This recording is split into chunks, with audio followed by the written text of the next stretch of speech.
జగన్మోహన్ రెడ్డి ప్రభుత్వం చాలా మిన్న, ఎందుకంటే ఏది మర్చిపోకుండా చెప్పిందన్న చేసినాడు, మళ్ళీ 4 గంటలు ఎక్కువ చేసినాడు. నేను రోజు మేనిఫెస్టో ఒకటి రిలీజ్ చేసినాడు జగన్మోహన్ రెడ్డి గారు. ఆయనకు అబద్ధాలు చెప్పడం అలవాటు లేదు, ఉన్న వాస్తవాలే చెప్తాడు. ఏదైతే మన సంక్షేమం ప్రభుత్వం అందించగలదో దాన్ని మట్టుకే చెప్తాడు. ఆ విధంగా చేయగలిగినటువంటి వ్యక్తి, ఏకైక వ్యక్తి జగన్మోహన్ రెడ్డి గారు. అవతల పార్టీ వాళ్ళు అయితే లాస్ట్ టైం అంతకుముందు 600 వాగ్దానాలు చేసి ఏ ఒక్కటి కూడా తీర్చాల. రేపు కూడా ఏదో మళ్ళీ మేనిఫెస్టో తీసుకొచ్చి మళ్ళీ 6 వాగ్దానాలు అంటారు, 7 వాగ్దానాలు అంటారు, ఏ కూడా నెరవేర్చరు వాళ్ళు. మన మామూలుగా ఏదైతే మనం అంచనాలకు మించి వాగ్దానాలు చేస్తున్నారు, వాళ్ళు చేసే పరిస్థితి లేదు. గతంలో కూడా మీరు ఎన్ని బ్యాంకులో ఉన్నటువంటి మీ బంగారం కూడా ఇంటికి తెచ్చిస్తాడు, నోటీసులు వచ్చాయి కానీ మనకేం బంగారు రాలా.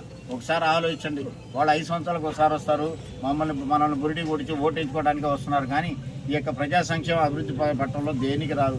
గతంలో మనం ఒకసారి ఆయన ఏదో కొంచెం 9 సంవత్సరాలు ముఖ్యమంత్రిగా చేశాడు, అనుభవం ఉంది, ఒకసారి ముఖ్యమంత్రిగా చేద్దాం ఉద్దేశంతో విడిపోయిన రాష్ట్రంలో మనం కూడా ముఖ్యమంత్రి చేసినప్పటికీ కూడా పేదలందరం కూడా వదిలేసి తన కుటుంబం, తన కొడుకే ఉద్యోగం ఇచ్చుకున్నట్టు మంత్రి పదవి ఇచ్చుకొని తన కుటుంబాన్ని, తన సామాజిక వర్గానికి ఉపయోగపడ్డాడు, కానీ ఎక్కడ కూడా పేదవారికి ఉపయోగపడాల. ఒక్కటే ఆలోచించండి, ఇక్కడ దివంగత నేత వైఎస్ జగన్మోహన్ రెడ్డి, దివంగత నేత వైఎస్ రాజశేఖర రెడ్డి గారు ఒకసారి ఆలోచించాలి. ఆయన చనిపోయినా కానీ ఫీజు రియంబర్స్మెంట్ అంటే వైఎస్ రాజశేఖర రెడ్డి గారు గుర్తొస్తారు, ఆరోగ్యశ్రీ అంటే రాజశేఖర రెడ్డి గారు గుర్తొస్తారు, ఉచిత కరెంట్ అంటే రాజశేఖర రెడ్డి గారు గుర్తొస్తారు.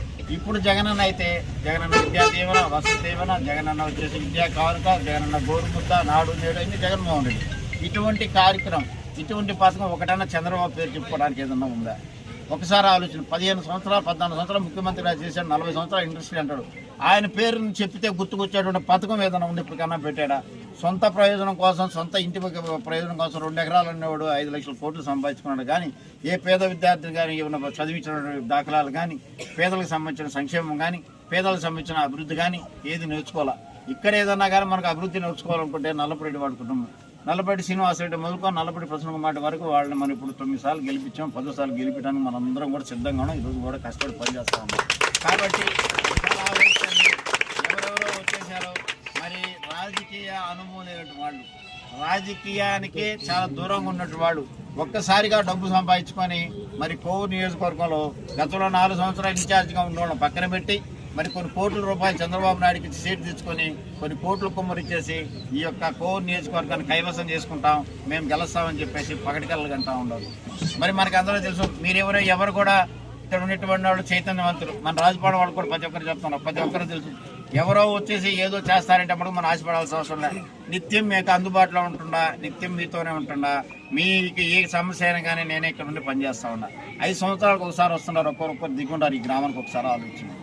ఏ పనైనా సరే ఇక్కడికి వచ్చి నా దగ్గరకు వస్తే అది మీ సొంత పని కానీ, గ్రామం పని కానీ, అభివృద్ధి సంబంధించిన కానీ, సంక్షేమ సంస్థ ఏ పని వచ్చినా చేయటానికి నేను సిద్ధంగా ఉన్నా, చేసి పెడుతుందా. ఒకసారి వచ్చిన నాయకులు ఇప్పుడు దిగినారు, ఓహో మమ్మల్ని పిలిచారు, మేము సూట్ కేసులు తీసుకొస్తాం, మేము రాజపాలెంలో ఉన్నటువంటి ప్రజానీకాన్ని ఏ విధంగా అయినా కొంటాం. ఒక ఆయన వచ్చేస్తే 100 ఓట్లు మెజార్టీ తెస్తాడు, ఒక ఆయన 1000 ఓట్లు అన్నాడు, ఒక ఆయన 1 ఓటు అన్న మెజార్టీ తెస్తాంటారు. అదే ఒక మీరందరూ పట్టుదలతో, మీరందరూ నాతో నా వెంట నడిచి, నాకు మీ అందరూ భాగస్వాములై మీరందరూ కలిసికట్టుగా పనిచేసి ఈ గ్రామంలో అత్యధిక మెజార్టీ తీసుకొచ్చి నా విలువను పెంచుకుంటూ తద్వారా గ్రామ అభివృద్ధికి మీకు కూడా ఒక ఇల్లు వచ్చే విధంగా కూడా మీరందరూ కూడా ప్రయత్నిస్తారని, మీరందరూ కూడా తప్పకుండా నా వెంటనే నడుస్తారని, మనం అందరం కలిసి మనం వచ్చేసి ఎమ్మెల్యేగా చేసుకొని తద్వారా ఆయన కూడా మంత్రివర్గంలో ఈసారి తప్పకుండా చోటుంటుంది. కాబట్టి ఇంకా మనం అభివృద్ధి చేసుకుందామని, నాతో ఈరోజు ఎంతమంది నా గ్రామంలో ఉంటే చాలా సంతోషం. అందరూ వచ్చేసి నా వెంట నడిచి ఈ యొక్క ప్రచార కార్యక్రమం పాల్గొన్నటువంటి వైఎస్ఆర్ కుటుంబ సభ్యులకు, నా స్నేహితులకు, బంధువులకు, మిత్రులకు, మహిళలకు, వాలంటీర్లకు, స్థానిక సంస్థల ప్రజాప్రతినిధులకు, ఇంకా సీనియర్ పార్టీ నాయకులకు ఉన్నారు, మాజీలు ఉన్నటువంటి వార్డు మెంబర్లు అయితే, మాజీ సర్పంచులు, ఎంపీటీసీలు, ప్రతి ఒక్కరు కూడా ప్రత్యేక ధన్యవాదాలు తెలుపుకుంటూ సెలవు తీసుకుంటారు.